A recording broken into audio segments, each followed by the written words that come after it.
Law on Tap, where we talk about trending issues in the law. I'm James Creedon. And I'm Charles Wallace. And today we're going to talk about what is a trademark. So, Charles, we get calls about this all the time. It's one of our biggest areas of practice.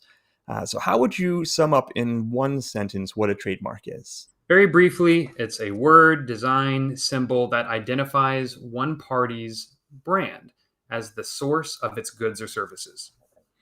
Okay, so that's a little bit of a complicated sentence for some. Let's maybe unpack it a little bit. When we talk about a logo or a word, I mean, can anything be a trademark? What are some examples of trademarks that I might see day to day? Not everything can be a trademark, but as long as it identifies the source of goods and services. One good example is Nike. So you've got the word Nike, you've got the Nike swoosh, and you've got the slogan, just do it. All are registered trademarks by Nike, and all are very different, but they all identify the same brand, the same source of Nike's goods and services.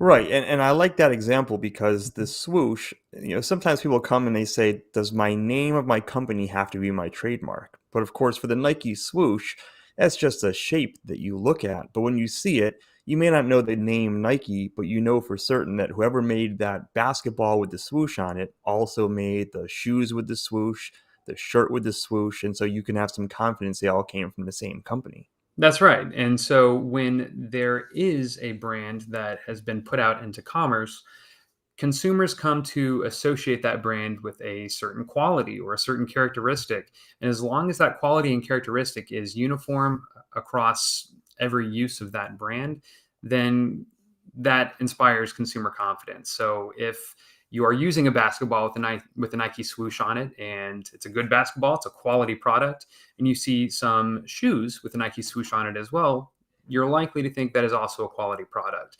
Therefore, branding has a big influence on consumer purchasing decisions. So, from the point of view of a company that, Mhm. that is maybe looking at trademark protection, that brand, that logo, that shape, or that word is sort of their public face to the world, right?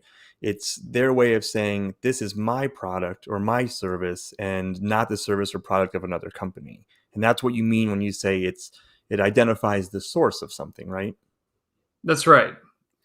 And then over time, companies accumulate goodwill that customers associate with these various products or services. And that's really incalculable because there's really no way to say how much what's a price point that I can put on this goodwill if I were to sell my brand someday to another company who may be buying me out. That's why it's so important to protect your brand, because that is in essence it's your company, it is the bedrock on which basically all of your goods and services emanate.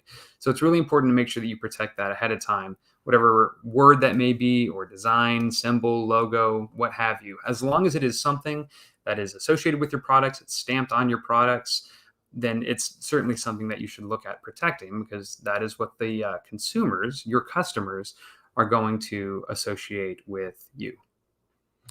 Well, I'm certain we're going to have some follow-up short videos about the basic aspects of trademarks, how you get a trademark Mhm. registered, what that registration means, how you go out and enforce a trademark. But I think today has been a good summary that a trademark is that word or that symbol that identifies your company in the marketplace and shows this is your product and your service, and it gets at the core of your company's brand. So I know we'll have follow-on conversations, but I certainly appreciate you joining me today, and I appreciate everyone out there watching Law on Tap for our very first episode. If you have any questions or comments, please feel free to leave them below, and we'll be happy to close the loop with you. Thanks, Charles. Thanks for listening, everyone. Take care.